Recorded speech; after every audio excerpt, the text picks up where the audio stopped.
Okay, I'm going to make this one again because it's a very important video, extremely important. It brings everything together like Lebowski's rug. Escape from New York and Escape from LA, the John Carpenter movies, that Freemason.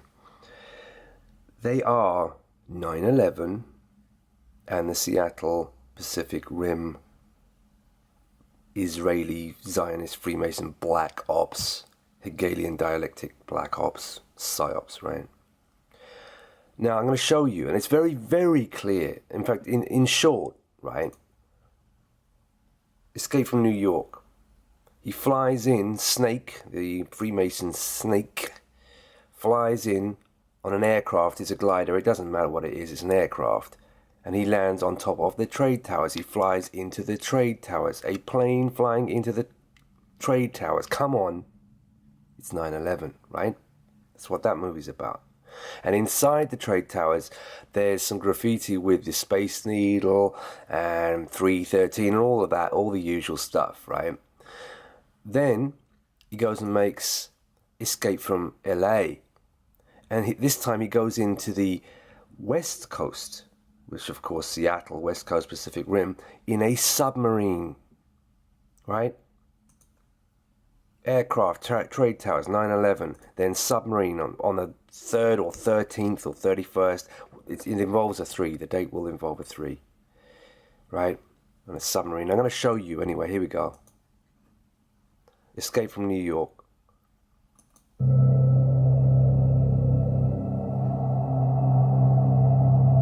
Trade towers. There.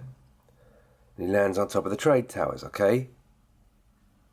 Now, Escape from LA, I've shown you before, the opening scene, and a massive tsunami crashes out, destroys a Ferris wheel. That'll be the Seattle Great Wheel, the Ferris Amun-Ra wheel of Seattle. Right, watch.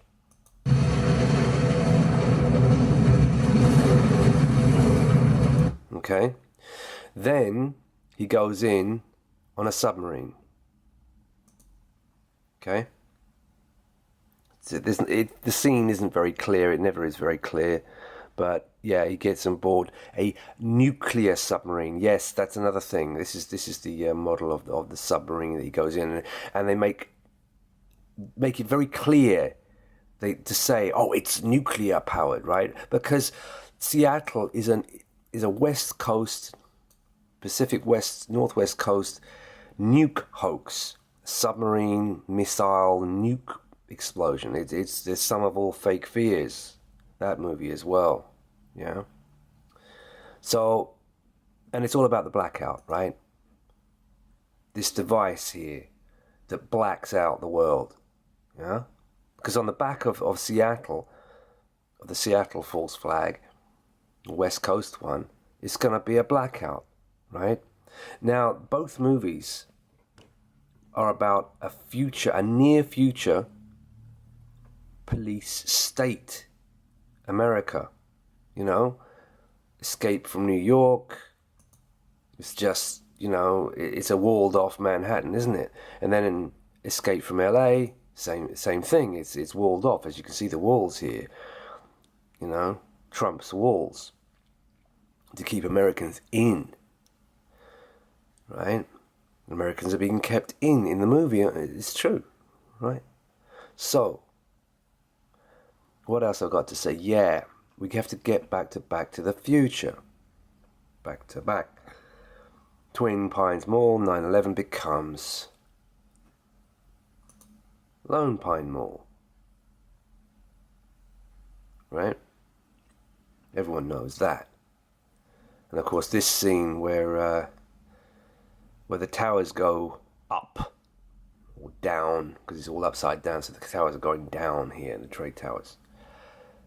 So, and of course you got 9/11 here, 9/11, yeah.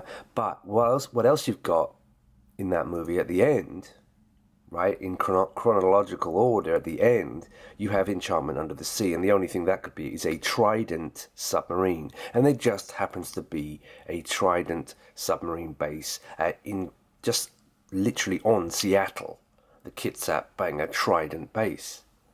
So if they try and blame it on a North Korean submarine, it won't be a North Korean submarine. It'll be one of theirs. They might even make it up and paint it green to make it look like it's one of the North Korean submarines. Well, it's not.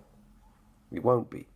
And it won't be a nuke either, but it might be a very big boom, and then you'll have the blackouts, the madness, the chaos. It's a real attack on America, by America, under orders of Israel, because Israel rules America and every other country, including mine. Okay, so enchantment under the sea. Only thing that can be under the sea is a submarine, man-made thing, really, that can do damage. A submarine. Okay. This submarine. He goes in on a submarine to the west coast. It's very clear, you see. Aircraft going into the trade towers. Escape from New York, east coast.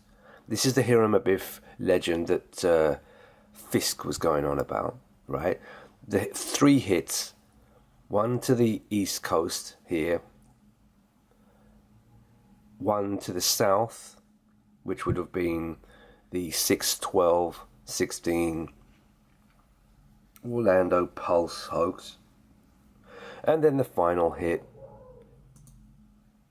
to the west coast, which I reckon has to be Seattle. That's what's been planned,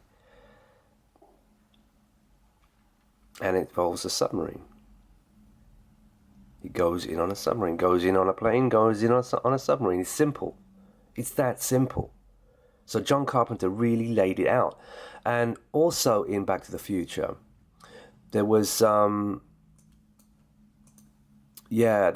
thing in Back to the Future 3, which I also showed with this. In the Wild West, this man walks around, this traveling salesman is walking around with a piece of barbed wire. And he shows it to Doc. And he says, I always walk around with this because you never know what happens in the future. Barbed wire.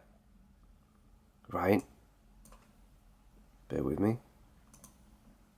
Barbed wire. Look, there it is. There it is. Right there. You see it? There. Police state barbed wire. That's what the barbed wire represents. And of course, there's the film Barbed Wire, starring that Baywatch. What's her name? Who cares? Doesn't matter. Anyway, that barbed wire film is set in 2017 in a sort of apocalyptic Seattle. It's all there. War Games, Ferris Bueller's Day Off, Tower Heists. It's all there. And especially with these 2 movies, Escape from New York, Escape from LA. It won't be LA, I don't think so. They don't want to destroy their own, where they live, their own Hollywood, Caballywood. No, but Seattle is totally expendable for them. Or some of it. Who knows how much of a hoax it will be. It will, of course, it's all one big smoke and mirrors hoax, and there'll be a lot of smoke. I reckon it's going to be a big boom. And they must be looking forward to it, and it's got to be soon. And for the last 5 years, I've pre-exposed it, so I've taken the wind out of their sails in a big way. But nevertheless, the majority of the world doesn't know about my prediction of the Seattle false flag. And when it happens, they're going to be, it's nuclear. No, it won't be. But all kinds of hell in the Pacific, I tell you that.